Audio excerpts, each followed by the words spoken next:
back to the citizens. I hope you're all staying safe and well. Another episode of Got the Found World of Manchester City, which of course is inspired by Derek Hammond and Gary Silke's the Lost World of Manchester City. Yes, and a little bit of a special. I've done one of these before. This is the second one I'm doing. It's a book special. Yeah, a book special where I set myself a challenge of spending £20 and see how many books I can get for £20 on various websites, although probably one main one, which you probably know which it'll be. So, and I sort of managed to get 6 books. Yeah, so I've got these to open today in front of you, live. With six little books, quite heavy. Yes, they all came on time. I had a little bit of trouble with eBay the last time I did a book thing. I had to keep reordering because they kept going missing. But fortunately, all these 6 turned up within about 3 or 4 days. So well done, post office. I'm quick to criticise, but having said that, some of these are private couriers, so I can't really say that, can I? Anyway, I've got my pair of scissors as well, so I'll open these up, please. If you are new to the channel, please push that subscribe and push the bell notifications. All things City past, present and forever, of course. So some of these books I've had before. There's certainly one I remember ordering that I have had, and I lent it somebody. I've not had it back yet, so I thought, well, it's cheap as chips to buy it. I've got the hard copy of it, hardback copy somewhere. So I bought the softback, paperback, isn't it? That's what it's called. So please, push that subscribe button. If you're already a member or whatever, please just push that other button then, just the like button, the thumbs up button. Make an old City fan very, very happy. Right, shall we get on with it? Right, let's get on with it. Let's open let me just put these over here, give myself a little bit of room. Right, so be careful with this one because it's quite tight to the thing to open this one. Don't want to knacker the book up, do I, that's in it. That's the problem. Yeah, so 20 quid, not bad, 6 books. Yeah, it's weird if you're putting books on a certain site, and even if you put lowest price first, they don't all tend to come up, so you end up finding a book title and looking for it, and you can get it relatively cheap. So be careful, don't always assume that when you put a title or something in, it's going to come up with the cheapest. It's a bit sorry when you if you just put books in, Manchester City books, you're not necessarily going to see them all. So be careful if you are ordering on the internet. Just a little word of warning, because you can, they might come up a little bit more expensive. They're not showing you the cheaper ones. So if you got the title of what you want, even better. So, or if you're just looking at what's shutting or closing first. Right, so we've got here Images of Sport, Manchester City Football Club, compiled by David Saffer.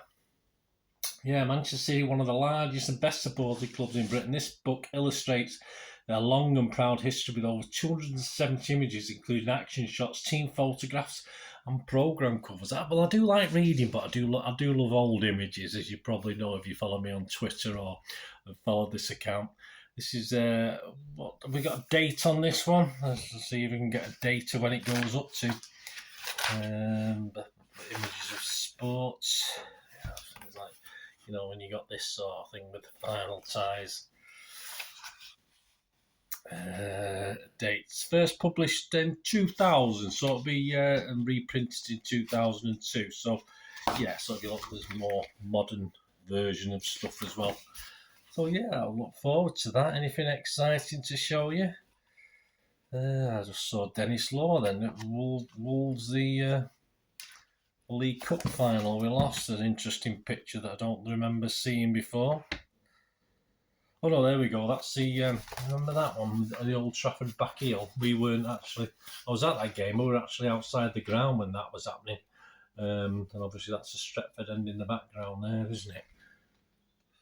Great image of Dennis Law being mobbed by United fans. So that's brilliant. If you've got that, you might have some of these books yourselves, but I do love pictures. There'll be loads of pictures in there that I've never seen before. That's a good start. So we're off to a flyer. Let's have a look at this second one.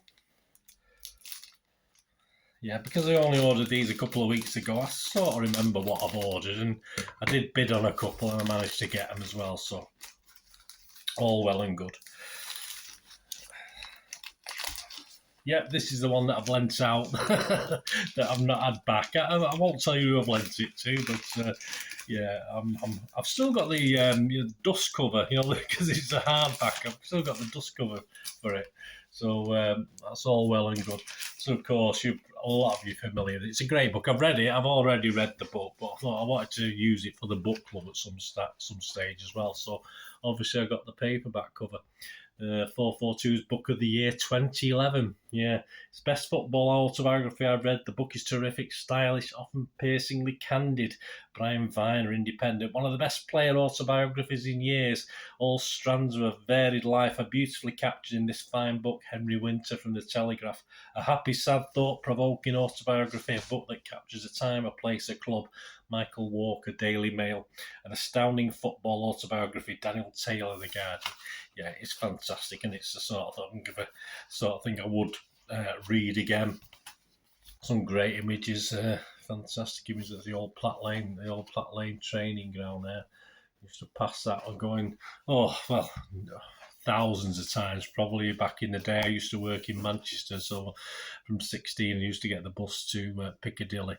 So obviously we used to go down Yew Tree Road and round Platt Lane. So obviously sometimes you would get to see the players training as well. So that's good. So as I say, I have got this one. I'm sure if you've not got it, it's a superb book. Fantastic. And let's say I will be including little bits of that in future book clubs. So let's have a look at this one.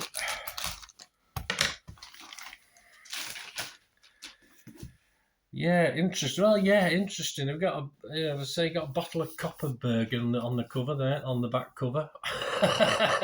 Yeah, I've not seen it. I didn't know much about this one. It's called Fine Margins. How Manchester City and Liverpool forged football's ultimate rivalry. So there you go. So it's a fairly new one, as you can see from the bottle of Copperberg. Actually, as I'm recording this, we're actually playing Liverpool in the Carabao Cup. I don't know when you're watching this. You'll be watching it a few weeks or even months after that. But so I'll be interested to have a look at that and see what it's about. I'll read a couple of chapters and get a view. As I say, Fine Margins' definitive story of how two mainstays of English football took their feuding onto the game's biggest stages. The Manchester City and Liverpool rivalry is synonymous with the Premier League, but its roots go back much further. For over half a century, these two clubs on the opposite ends of the M62 have been perennial thorns in each other's side. Yeah, so it is going back a little bit further. I mean, obviously, we all remember the big challenge United and Liverpool, wasn't it? But obviously dotted around in there were some big games and big moments between City and Liverpool as well, which are there. So yeah, I'm hoping that'll cover that. So I say that'll be featured, and as I say, there's not enough hours in the day to read these books, guys. But I look forward to dipping in and out of that one over the. Well, let's hope many years, perhaps, if we keep doing this and you're interested. Right, here we go, an autobiography, fantastic. Frank Swift, Manchester City in England, fantastic goalkeeper.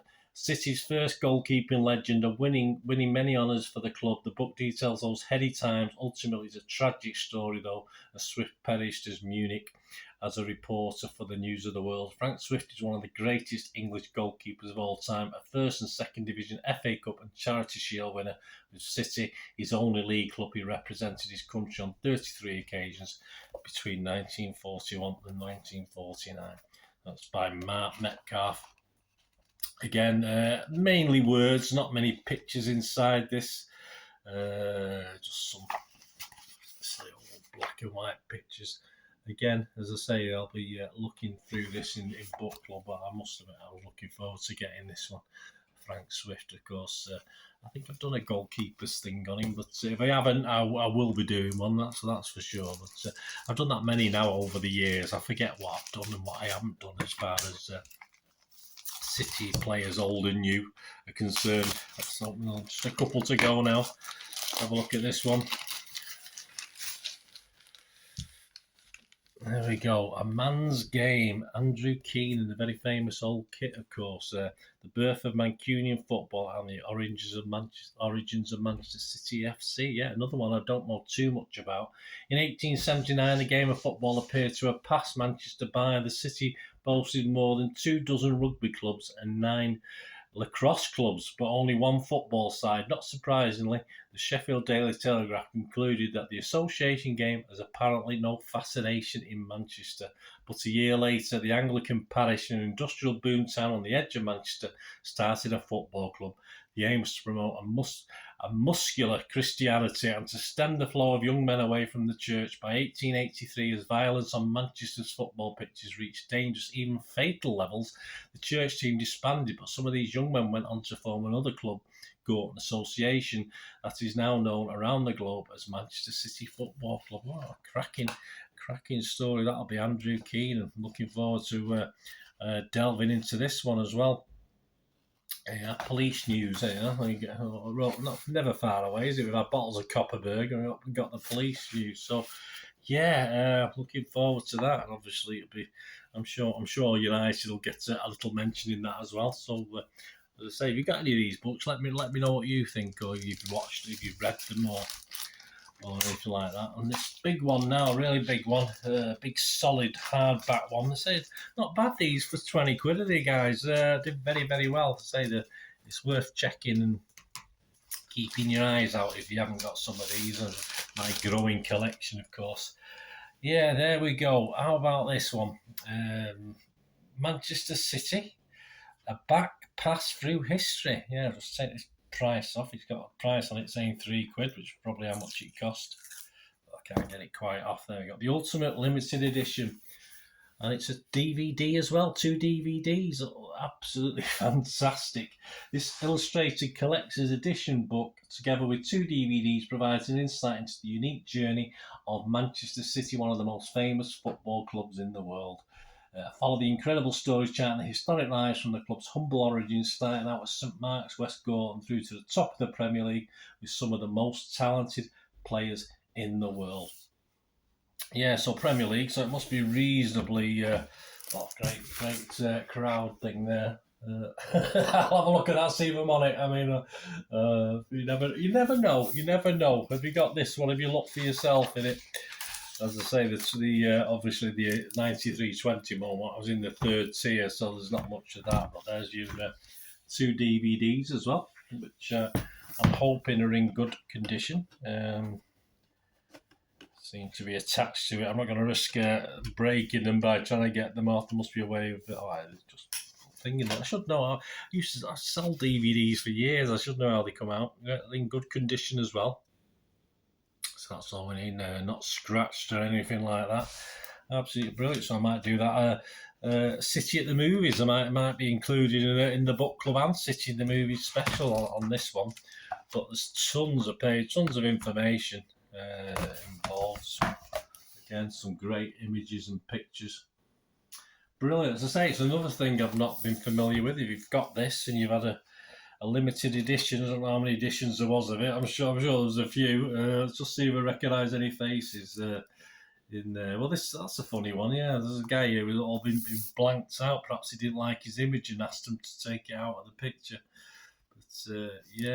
But probably some of you out there think, yeah, I'm on that picture. So fantastic, a back pass through history. This one includes City classics from 1971, 73, 76, 78, 77, 79.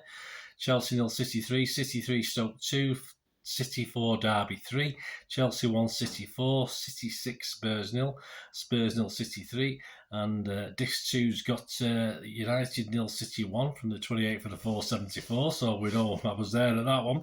City 3, United 0 in 72, City 3, United 1 in 77, United 1, Man City 5 in 1989. Yeah, so a fair chunk of those I was at. So there you go, guys. 6 books. I'll tell you what, I mean, for 20 quid, 20 quid, I think we'll have that, won't we, guys? I'm quite impressed with myself. Hope you're impressed as well. The only thing is finding the time to get through them all with everything else we do here on the channel. So, hope you enjoyed that anyway, that live opening of got the found world of Manchester City, of course, inspired by our 2 friends. And please, there's lots of episodes out there that have not got the lost world of Manchester City as well. Derek Hammond and Gary Silke. as well as my own little sister program, if you like, on stuff that I bought. As I say, we've done a couple of book specials, but we've had lots of different memorabilia specials over the years as well. So check back. There's quite a lot of them. There's I don't know, 3 or 4 dozen of those as well. So please check them out. The vlogs will be there. Just put in the title "Got Not Got" onto my little channel, and you'll find them all. Thanks for watching, guys. Please let me know what you thought. Let me know any of those books you've got. Say, Bernard, read that one first. Bernard, read that one second, or whatever. Or, Bernard, that's rubbish, or stuff like that. But I will be featuring all those, of course, in the future episodes of City Book Club, of course, where we sort of talk excerpts from the books. And if I've got any personal experience, I will inform you of it in the book club itself. So obviously a lot of stuff in the 70s, 80s, 90s onwards, obviously I can put my own little slant on it as well. Thanks for watching, guys. Please, until we meet again, the last one thing, don't I? Please stay safe, Blues. Come on, City. Bye for now.